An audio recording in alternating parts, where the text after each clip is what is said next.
Assalamualaikum warahmatullahi wabarakatuh dan selamat sejahtera. Kita bertemu lagi dalam satu video. Kita akan bincangkan modul 8 iaitu pelarasan akaun nominal.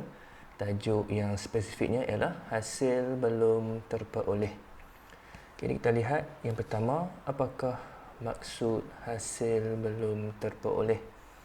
Hasil belum terperoleh adalah hasil untuk tempoh akan datang tetapi wang telah diterima dalam tempoh semasa. Kamu boleh baca ayat di sini. Hasil tempoh akan datang tetapi wang telah diterima dalam tempoh semasa.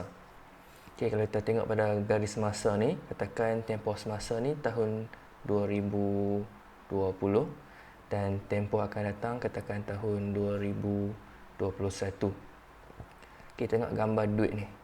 Duit ni sebenarnya adalah hasil untuk tempoh 2021, tetapi wang tersebut kita telah terima dalam tempoh semasa itu tahun 2020. Jadi itu maksud hasil belum terperoleh. Hasil untuk tempoh yang akan datang, tapi kita telah terima wang ataupun hasil tersebut dalam tempoh semasa. Jadi kita tengok ayat yang kedua di tepi ni. Walaupun wang telah diterima dalam tahun semasa, ia tidak boleh diiktiraf sebagai hasil tahun semasa. Hasil belum terperoleh hanya akan diiktiraf sebagai hasil dalam tempoh ia sepatutnya diterima. Jadi di sini maksud dia macam ni. Walaupun wang ataupun hasil tersebut kita telah terima dalam tempoh semasa, tetapi kita tidak boleh iktiraf dia sebagai hasil. Ia hanya akan menjadi hasil apabila masuk tahun 2021.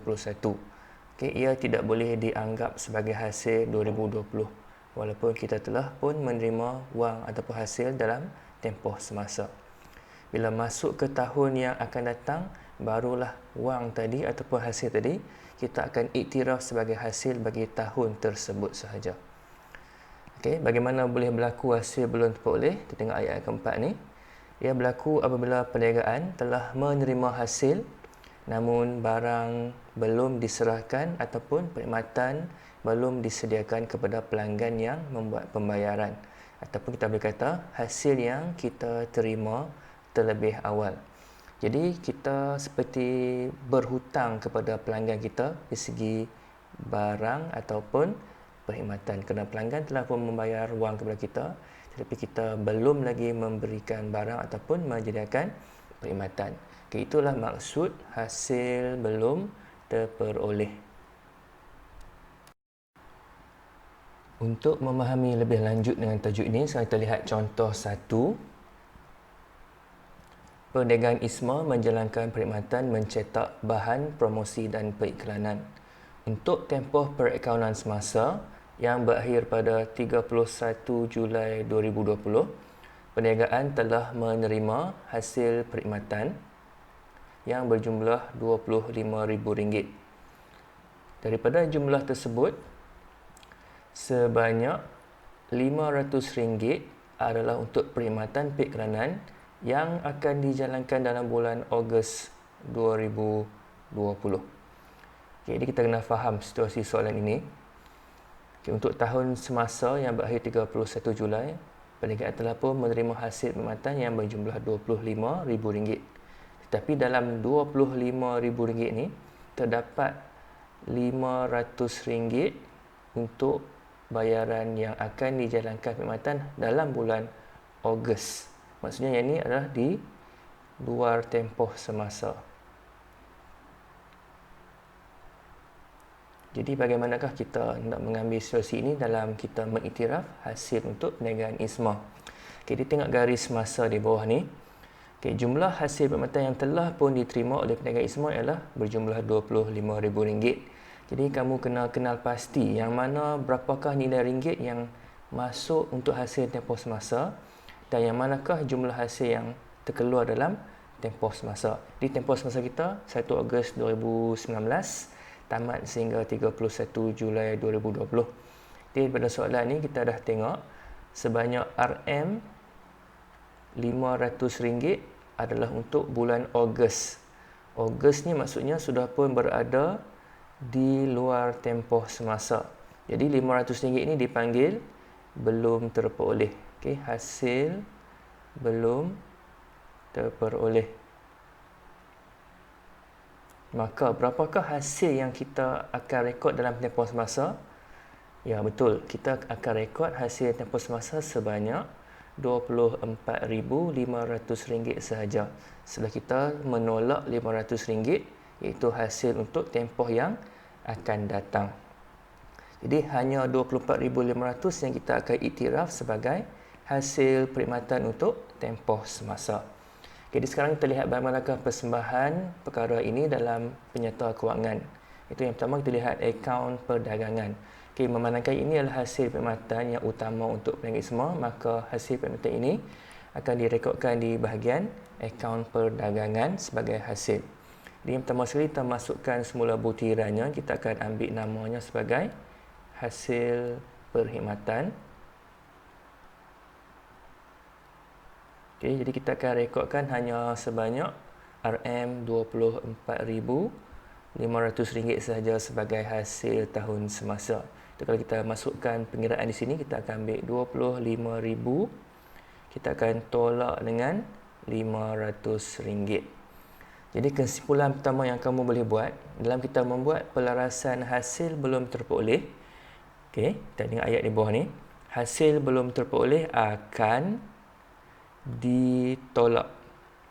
Okey, hasil belum terperoleh akan kita tolak daripada jumlah hasil yang telah pun diterima. Okey, itu yang pertama, persembahan dalam akaun perdagangan. Okey, yang kedua, yang 500 yang kita telah terima terlebih awal ni, bagaimanakah kita nak ambil kira dia dalam penyata kewangan kita? Jadi yang untuk 500 ni kita akan masukkan dalam penyata kedudukan kewangan sebagai liability semasa. Jadi kita akan ambil namanya sebagai hasil perkhidmatan belum terperoleh. Iaitu sebanyak RM500. Okay, kenapa kita anggap dia sebagai liability? Kerana seperti yang saya katakan awal tadi, perniagaan seolah-olah berhutang dari segi perkhidmatan kepada pelanggan yang telah pun membuat bayaran RM500 ni. Okay, dia telah bayar kepada kita hasil RM500, tapi kita hanya akan berikan perkhidmatan kepadanya dalam bulan Ogos, iaitu selepas tarikh penyata kewangan ni. Jadi sebab itu kita akan anggap dia sebagai liability semasa. Jadi dalam ayat rumusan di bawah ni, hasil belum terperoleh akan kita rekodkan sebagai liability semasa dalam penyata kedudukan kewangan.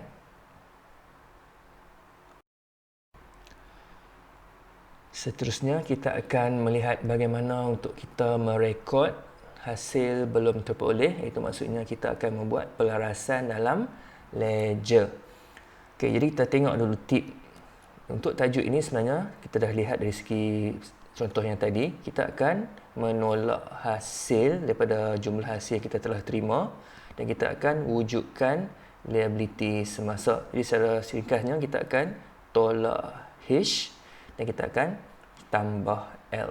Okay, itu adalah tip pelarasan untuk tajuk hasil belum terperoleh. Okay, ini kita akan lihat pula langkah-langkah untuk merekod dalam ledger. Jadi kita baca ayat yang saya telah tertera di sini.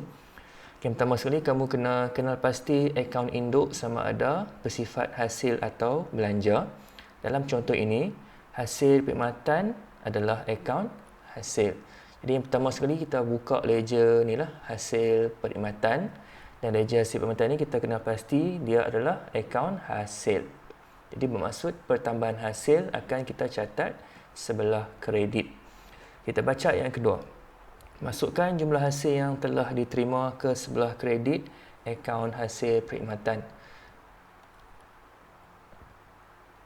Okey, jadi mengikut contoh tadi, kita telah pun menerima sejumlah RM25,000. Jadi nanti kita akan masukkan sebagai baki untuk akaun hasil perkhidmatan, iaitu baki BB sedia ada sebanyak RM25,000 di sebelah kredit. Baik, kemudian kita tengok langkah yang berikutnya. kita akan buka akaun hasil perkhidmatan belum terperoleh. Okay, kita kena ambil nama yang asal, itu hasil perkhidmatan, dan kita akan tambah perkataan belum terperoleh dalam nama akaun. Jadi kita buka di sini, akaun hasil perkhidmatan belum terperoleh, dan ia adalah akaun liability yang wujud disebabkan pelarasan. Okay, jadi akaun hasil perkhidmatan belum terperoleh ini adalah akaun liability. Jadi saya bulatkan huruf L di sini.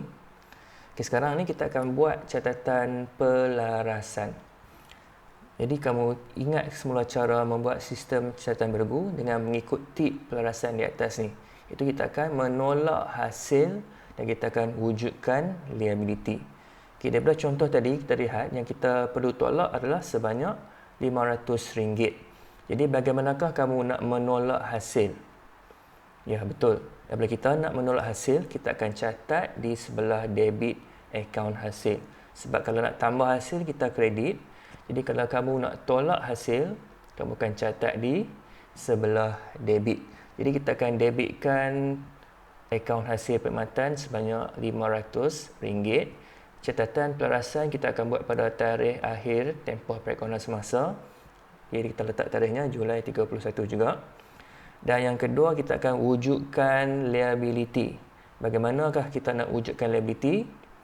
Ya, betul, dengan kita merekod di sebelah kredit. Jadi kita akan kreditkan akaun hasil perkhidmatan belum terperoleh sebanyak RM500 juga pada tarikh yang sama. Okey, kita masukkan butiran seperti biasa. Dalam akaun hasil perkhidmatan, kamu akan tulis hasil perkhidmatan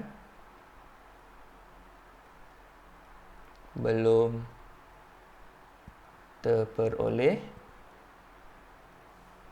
dan dalam akaun hasil perkhidmatan belum terperoleh, kamu masukkan butirannya sebagai hasil perkhidmatan. Okey, itu catatan pelarasan. Yang saya gunakan dawat merah ni adalah catatan pelarasan. Kita baca langkah berikutnya, langkah keempat.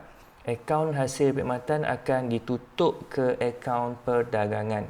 Okay, maksud tutup akaun ledger hasil ni adalah caranya sama seperti kita mengimbangkan ledger biasa. Jadi jumlah besar akaun ni adalah RM25,000. Kita catatkan di kedua-dua belah, RM25,000. Jadi 25,000 tolak 500, kita dapat angka pengimbangnya adalah RM24,500. Jadi kita akan tutup ke akaun perdagangan. Okay, jadi dalam akaun perdagangan, kita akan bergukan ke sebelah kredit. Macam tu. Okay, kita masuk sini. RM24,500. Butirannya adalah hasil perkhidmatan. Okay, sekarang kita buat akaun perdagangan format T. Jadi peraturan yang sama kamu merekod ikut persamaan perekonomian. Okay, hasil kita akan masukkan di sebelah kredit jika kita menyediakan akaun perdagangan dengan format T. Okay, itu untuk langkah menutup akaun hasil perkhidmatan. Dan yang terakhir sekali, kita tengok apa yang kita kena buat, iaitu kita akan imbangkan akaun hasil perkhidmatan belum terperoleh. Jadi jumlah besarnya adalah RM500. Kita imbangkan pada tarikh Julai 31. Baki hantar bawah RM500. Dan pada tarikh keesokannya itu Ogos 1, kita akan imbangkan baki bawah-bawah sebanyak RM500. Jadi baki bawah-bawah untuk akaun hasil perkhidmatan belum terperoleh, kita akan catatkan dalam penyata kedudukan kewangan sebagai liability semasa. Kita tuliskan butirannya, hasil perkhidmatan belum terperoleh sebanyak RM500. Okey, jadi bila kita buat penyata kedudukan kewangan format T, kita ingat balik persamaan perekonomian. Di sebelah kiri kita masukkan item bersifat aset, di sebelah kanan kita masukkan item bersifat liability dan equity pemilik. Jadi liability semasa kita masuk di sebelah kanan dalam penyata kedudukan kewangan jika kita menjadikan ikut format T. Okey, jadi itulah cara untuk kamu merekod pelarasan untuk hasil belum terperoleh dan juga persembahan dalam penyata keuangan. Okey, jadi terima kasih. Semoga kamu semua mendapat ilmu baru untuk tajuk ini dan semoga kamu boleh faham dengan penerangan cikgu pada kali ini. Okey, sekian, terima kasih. Assalamualaikum warahmatullahi wabarakatuh.